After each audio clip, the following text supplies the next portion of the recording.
안녕하세요. 오늘은 명제로 돌아왔습니다. 명제 같은 경우는 이제 예비고등학교 1학년 친구들, 고등학교 1학년 친구들, 고등수학 하에 해당되는 부분이고, 집합 바로 그 다음 단원, 두 번째 단원이라고 생각을 하시면 되는데, 명제에서 가장 중요한 키워드 중에 하나가 들어가겠죠. 제일 먼저 얘기하는 거는 명제가 이제 참, 거짓. 그러니까 기본적으로 명제라고 하는 것이 참거짓을 판단할 수 있느냐, 요게 이제 가장 중요한 거였고, 그 다음에 이제 얘기하고자 하는 부분이 충분 조건하고 그 다음에 필요 조건하고 필요 충분 조건을 구별할 수 있을 것이냐, 그게 이제 두 번째 얘기라고 볼 수가 있어요. 그래서 일단은 명제에서 두 번째 얘기에 해당되는 충분, 필요 충분 조건에 대해서 얘기를 좀 해보자, 이런 얘기입니다. 그래서 첫 번째, 여기 지금 나와 있는 것처럼 충분 조건에 대해서 먼저 얘기를 해보자, 이런 얘기야. 근데 충분 조건을 만약에 얘기한다라고 하더라도 그 전에 우리가 먼저 얘기를 하고 가야 될 것이 있기는 해요. 뭐가 있냐면 가정이다라고 하는 부분하고 그 다음에 결론이다라고 하는 부분.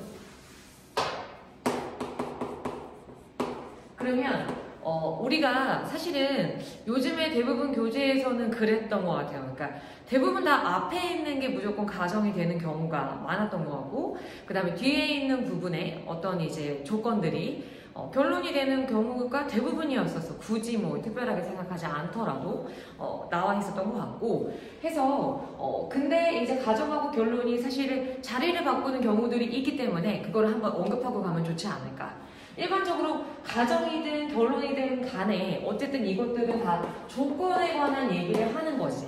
그러니까 명제라고 하는 거가 예를 들어서 뭐 5 이하의 자연수는 1, 2, 3, 4, 5이다. 이렇게 얘기하면 참이거든. 그래서 이거는 이제 명제 자체라고 볼 수 있는 부분인 건데, 우리가 뭐 충분 조건, 뭐 필요 조건, 필요 충분 조건에 대해서 얘기를 할 때는 조건에 대한 얘기를 하고 있는 거죠. 어떤 두 가지 조건. X가 뭐뭐이면 뭐 X가 뭐뭐이다. 약간 이런 식으로 각각의 조건이다라고 생각을 하기 때문에 이거 자체만으로 뭔가 참거짓을, 이거 하나만 가지고 참거짓을 판단할 수 없는 그것에 관한 얘기를 하고 있다. 그러면 그 조건들에 대해서 가정이다라고 하는 애가 무조건 앞에 있는 게 만약에 아니더라면 은는이가가 붙어야 돼요. 앞에 은는이가 또는 뭐뭐이면까지 들어가자. 뭐뭐면 이런 것들, 네. 뭐뭐이면 뭐뭐면 이런 것들은 다 가정에 붙어있는, 그러니까 조건인데 가정이라고 하는 조건에 붙어있는 뒤에 얘기라고 보시면 될 것 같고, 그 다음에 결론은 일반적으로 뭐뭐이다, 뭐뭐이기 위하여 약간 이런 느낌들, 이런 식으로 나와 있을 경우에는 우리가 결론이다라고 볼 수가 있다. 그거랑 같이 붙어있는 부분이 어떠한 조건이 우리가 결론이다라고 생각할 수 있다. 이걸 먼저 얘기를 할 수가 있는 부분이고, 그 다음에 이제 선생님 맨 처음에 얘기하고자 했던 부분이 충분이었기 때문에 충분에 관한 얘기를 조금 해보겠다, 이런 얘기입니다. 그래서 충분이다라고 하는 거는 가장 먼저 나오는 얘기인데, 충분은 이렇습니다. 가정의 조건에 대한 진리집합이 있어요. 진리집합이다라고 하는 거는 그 조건을 만족을 시키는 어떤 원소들의 집합이겠죠. 그래서 그 조건을 만족을 시키는 그 원소들에 대한 집합을 내가 만약에 뭐 원소 나열법으로 만약에 쫙 나열했다라고 생각을 하고, 원소 나열법으로 나열했다라고 생각하고, 마찬가지로 결론에 관한 조건에 대해서 우리가 마찬가지로 또 진리집합이 있을 거란 말이야. 근데 그 진리집합 안에 그 해당되는 원소들이 있다라고 보자, 이런 얘기입니다. 그래서 여기에 있는 모든 원소들이 만약에 결론에 들어있는 모든 원소 안에 만약에 포함이 되어 있다면, 이렇게 포함이 되어 있다면, 즉 부분집합이라면 우리가 뭐라고 생각한다? 충분이라고 생각을 합니다. 근데 여기서 중요한 거는 뭐냐면 만약에 충분만 되기 위해서는 어떻게 해야 되냐면 두 개가 똑같을 수는 없다는 거지. 왜냐면 부분집합이다라고 하는 것도 그냥 부분집합이 있고 그 다음에 진부분집합이 있잖아요. 그죠?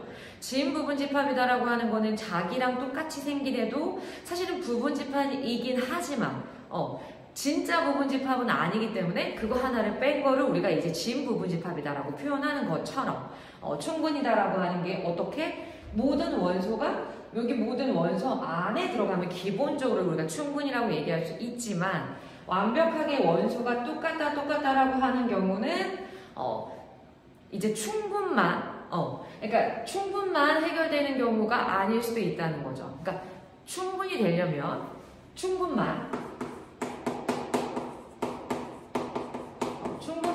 되려면 이게 똑같지는 않아야 된다는 거지. 근데 만약에 그냥 뭐 충분히 되느냐 이렇게 물어본다면 충분만이 아니라 충분히 되느냐라고 물어본다면 이게 똑같아도 사실 상관은 없다는 거죠. 기본적으로 모든 진리집합이 모든 진리집합 안에 들어간다고 보기 때문에 충분만이냐 아니면 그러니까 충분만 해결된다라고 얘기했었을 때는 반드시 이 부분을 조심을 하셔야 된다.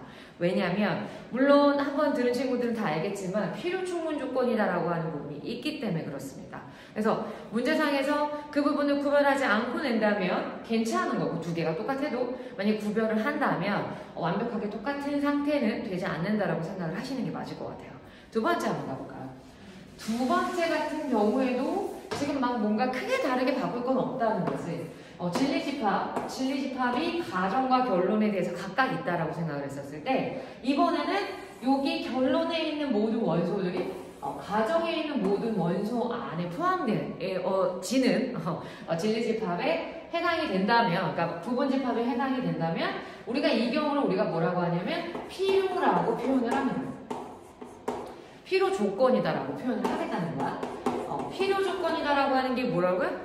결론이다라고 하는 그 원소들의 모든 집합이 가정에 들어간다라고 생각하시면 될 것 같아요.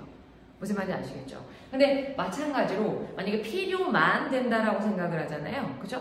필요만 된다라고 생각한다면 마찬가지로 같지는 않아야 된다는 거지. 필요만 된다면 같지는 않아줘야 된다는 거죠. 그러니까 필요만 된다라고 하는 거는 무슨 얘기냐면 충분히 되지 않는다는 거야. 어차피 필요하고 충분이라고 하는 게 앞에 게 뒤에 들어가느냐 뒤에 게 앞에 들어가느냐 약간 요런 차이가 있잖아요. 근데 선생님이 지금 이제 필요 충분을 만약 설명한다면 무슨 얘기인지 조금 더 이해가 갈 겁니다. 그래서 필요만 해당되는 것은 뭐라고요? 결론이 가정에 온전하게 부분집합일 수 있는, 그러니까 진 부분집합일 수 있는 그 모양이어야 필요 조건만 가능하다. 이렇게 얘기할 수 있다. 그 다음에 세 번째 갑니다. 세 번째 같은 경우 때문에 이렇게 뭐뭐만이라고 하는 조건이 붙었던 거예요. 그래서 필요 충분 조건이다라고 하는 거는 무슨 얘기를 하고 있는 것이냐? 필요 충분 조건이다라고 하는 거는 두 개가 똑같다라고 생각을 하시면 됩니다. 그러니까 이게 가정의 결론에도 포함이 되고 마찬가지로 결론이 가정에도 포함되는 그러니까 서로가 부분집합인 경우 이 경우가 우리가 필요 충분 조건이다라고 표현이 가능하다. 그래서 필요 충분 조건은 뭐 여기든 어떻든 간에 무조건 이제 다 참여될 수 있는, 왜냐면 서로가 속하기 때문에 뭐든지 참여될 수 있는 그 모양 형태 앞뒤가 똑같은 경우 그걸 우리가 필요 충분 조건이다라고 표현한다. 필요 충분 조건은 심플하죠. 왜냐면 그냥 두 개가 똑같으면 돼요. 각각의 진리집합이 그 원소가 두 개가 똑같으면 우리가 필요 충분 조건이다라고 표현이 가능하다. 오케이. 그래서 이 차이점들을 반드시 기억하고 있어야 된다. 그래서 한 텐트는 우리가 알고 가야 된다. 이렇게 생각하시면 될 것 같아요.